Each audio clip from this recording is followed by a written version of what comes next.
আহা, করছো কি? এত তাড়াহুড়ো করছো কেন?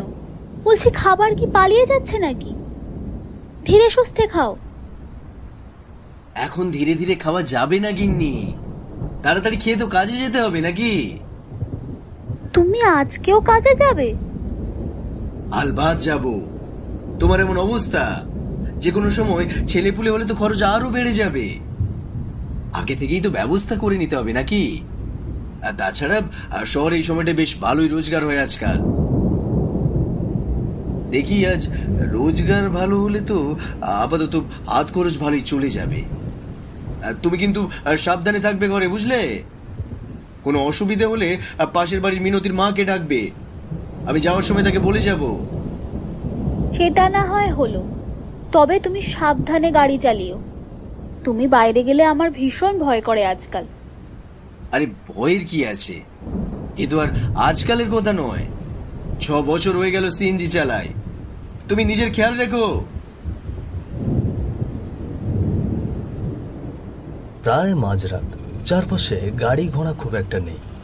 এরই মাঝে একটা ছোট্ট সিএনজি চালিয়ে মানিক একজন প্যাসেঞ্জারকে নিয়ে যাচ্ছে তার গন্তব্যস্থলে। আকাশের অবস্থা খুব একটা ভালো নয়।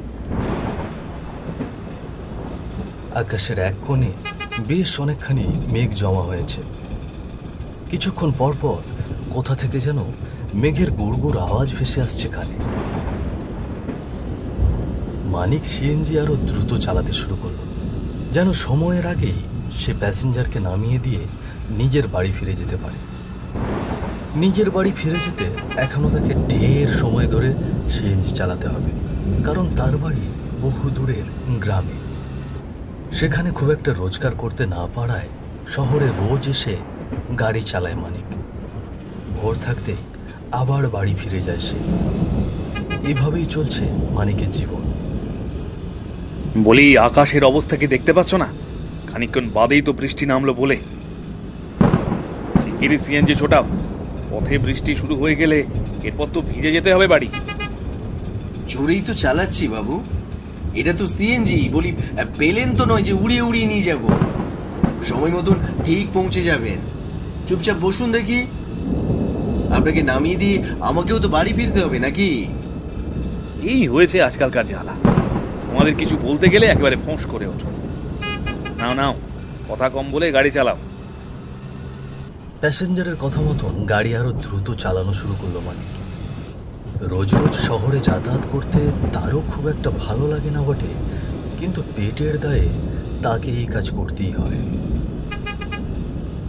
এদিকে আকাশের চারপাশে ঘন মেঘ ছেয়ে যাচ্ছে ধীরে ধীরে।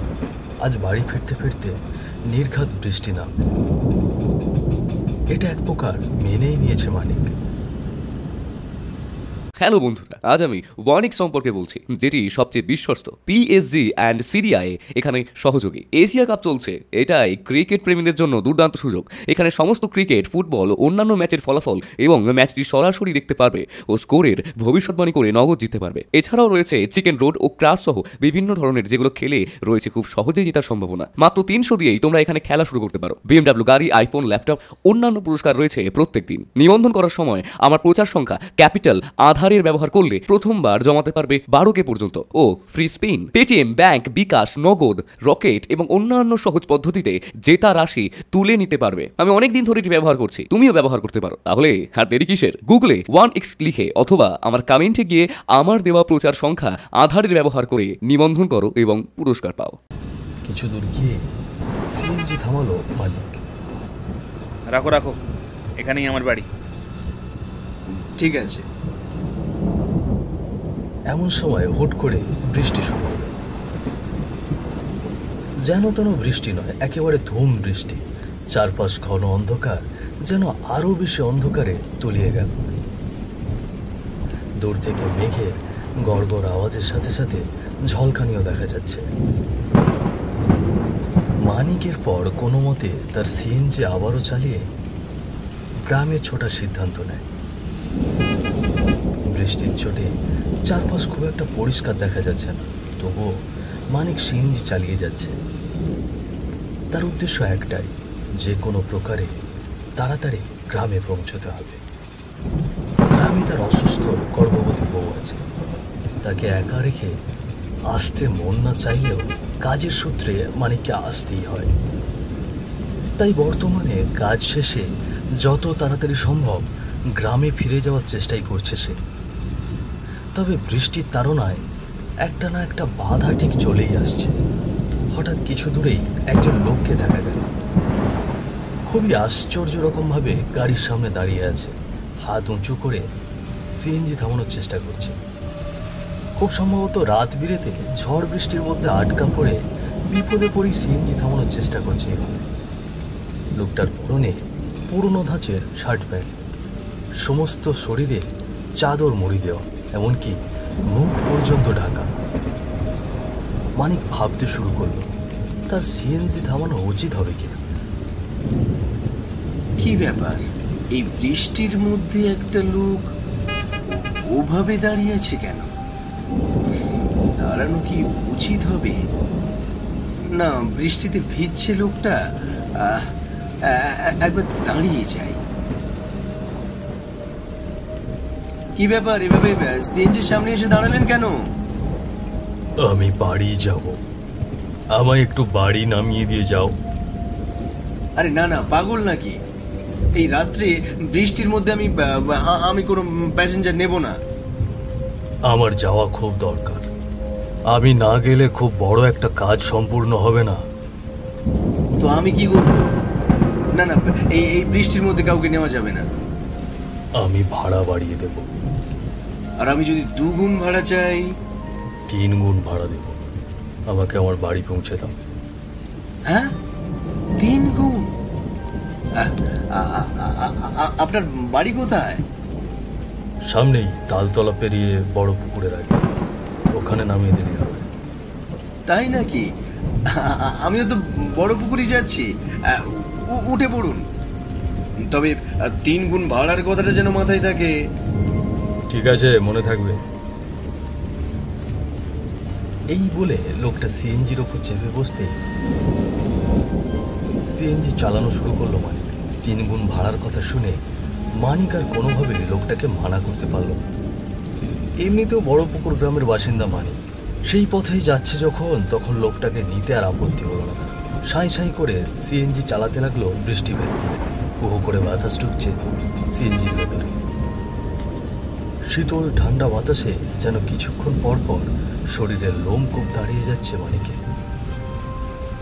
কিছুক্ষণ সিএনজি চালানোর পরেই ঘটল এক আজব ঘটনা।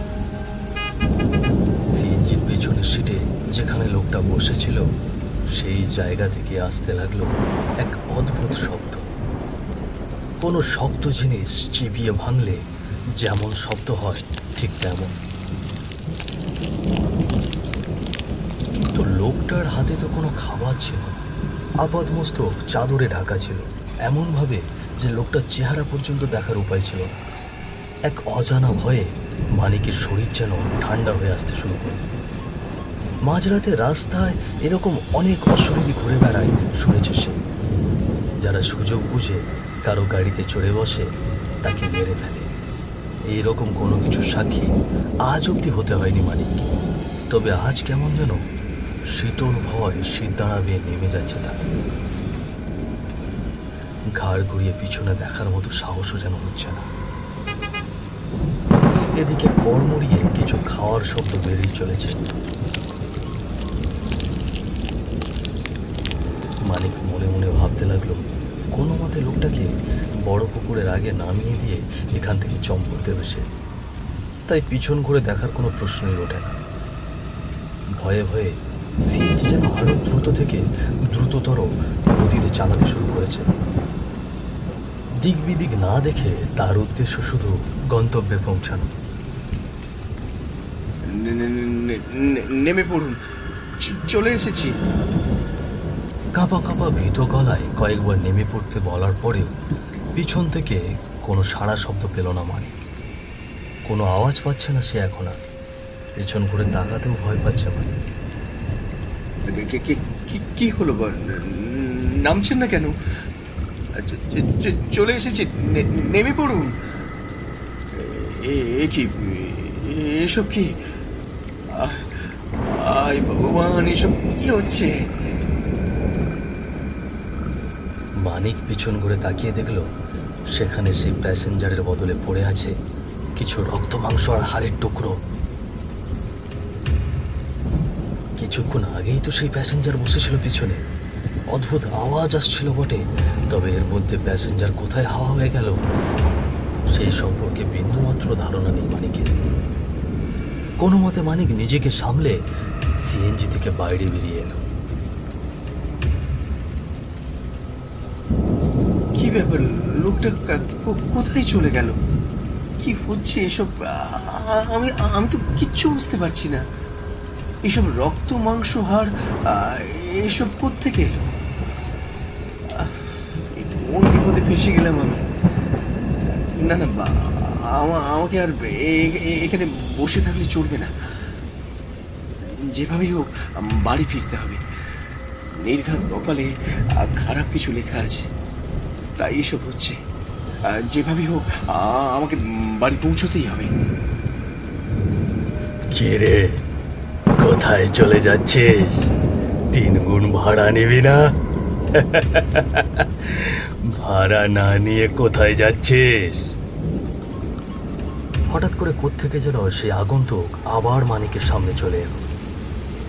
তবে এবার আর চাদর মুড়িতে ঢাকা নয়, বরং সামনে এলো নিজের আসল চেহারায়।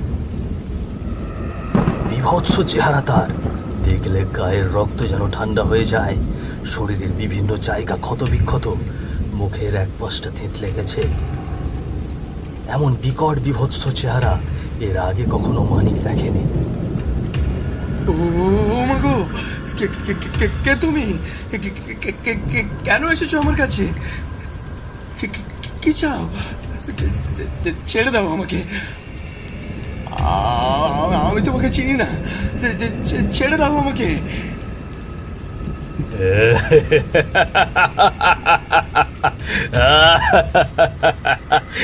চিনিস না?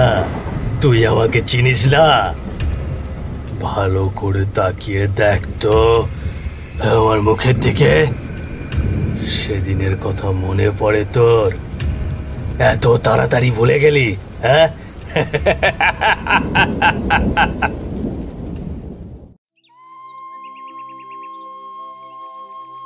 তবে বাবা, তোমার বোনকে তো আমার পছন্দ হয়েছে।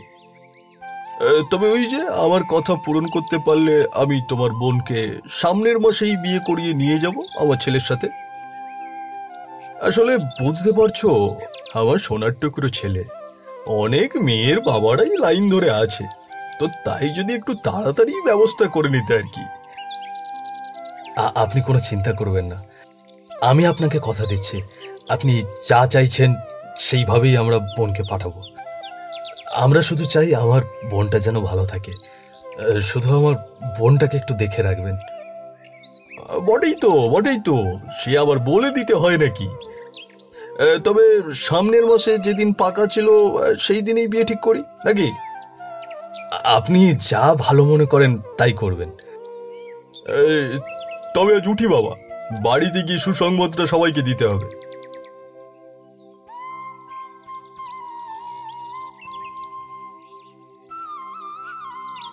তা বাবা, সব কথা পাকা করলি তো?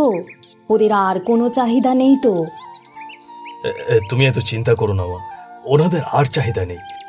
আগে যা বলেছিল এখন সেটাই বলছে। বাবা লকারে গহনা রেখেছিল না বোনের বিয়ের জন্য, সেটা এখন কাজে লাগবে। বোনের ভালো ঘরে বিয়ে হলে বাবার আত্মা নিশ্চয়ই শান্তি পাবে, আমারও অনেক বড় কাজ সমাপ্ত হবে। আচ্ছা শোন, তুই বরং তাহলে গয়নাগুলো আজকে নিয়ে আয়, আমি নতুন করে পালিশ করতে দিয়ে দেব।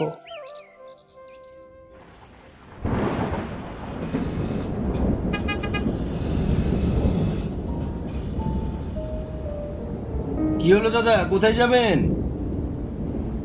গাড়ি পাচ্ছিলাম না, খুব ভালো হলো আপনি এসেছেন।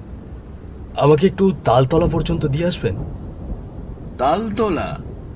সে তো এখান থেকে অনেক দূর। আকাশের অবস্থা দেখে মনে হচ্ছে ভারী বৃষ্টি হবে। ডাবল ভাড়া লাগবে কিন্তু। সে দিয়ে দেবো তোমায়। আমায় শিগগির বাড়ি নিয়ে চলো।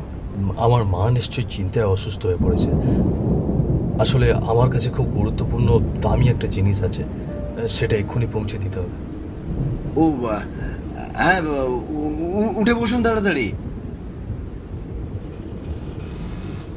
তা দাদা, এত তাড়াহুড়ো করে যাচ্ছেন কেন? কি জিনিস আছে দামি? আর বলবেন না দাদা, আমার বোনের বিয়ে। সকাল সকাল এসেছিলাম গয়নাগুলো বের করে নিয়ে যেতে, কিন্তু অনেক দেরি হয়ে গেল। রাস্তার অবস্থা তো বুঝতে পারছেন, সন্ধ্যের মধ্যে ফেরার কথা, কিন্তু রাত হয়ে গেছে। ও তাই বলুন। চিন্তা করবেন না, আমি আপনাকে ঠিক সময় পৌঁছে দেব। এ কি দাদা, কি হলো? গাড়ি থামাচ্ছেন কেন? আর বলবেন না দাদা, গাড়িটা নিশ্চয়ই খারাপ হয়ে গেছে, আমাকে একটু দেখতে হবে। আপনি বসুন। এই, এক্ষুনি তোর কাছে যা যা গয়না আছে সব আমাকে দিয়ে দে, নয়তো প্রাণে মারা পড়বি। এ কি, আপনি কি করছেন? এক্ষুনি এগুলো সব দিয়ে দে, নয়তো কিন্তু জানে মেরে ফেলবো। দয়া করে এমনটা করবেন না। আপনি যদি গহনা নিয়ে যান তাহলে আমার বোনের বিয়ে আটকে যাবে।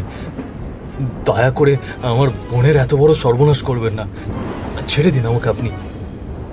এই, তুই দিবি নাকি আমি ছিনিয়ে নেব?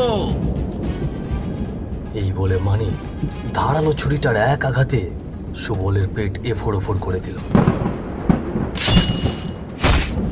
না,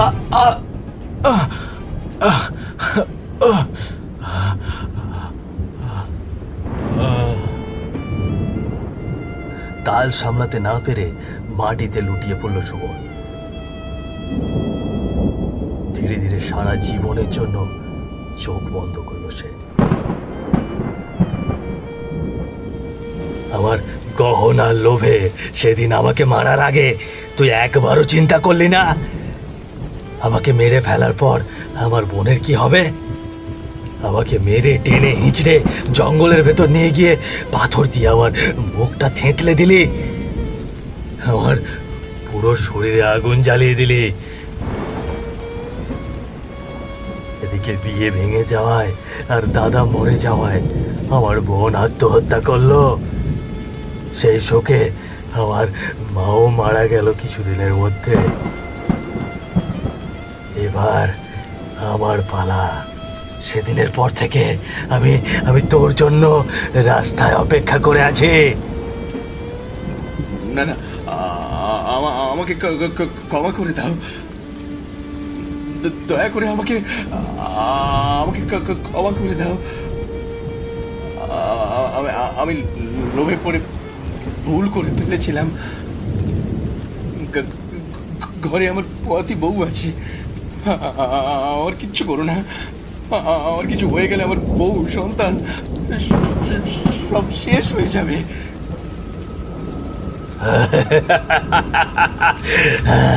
সেদিন তুই আমার কথা শুনিসনি, আর আজ আমি তোর কথা শুনবো ভেবেছিস? তোর লোভের জন্য আমার গোটা পরিবার ধ্বংস হয়ে গেছে। আজ তুই মর। না না না,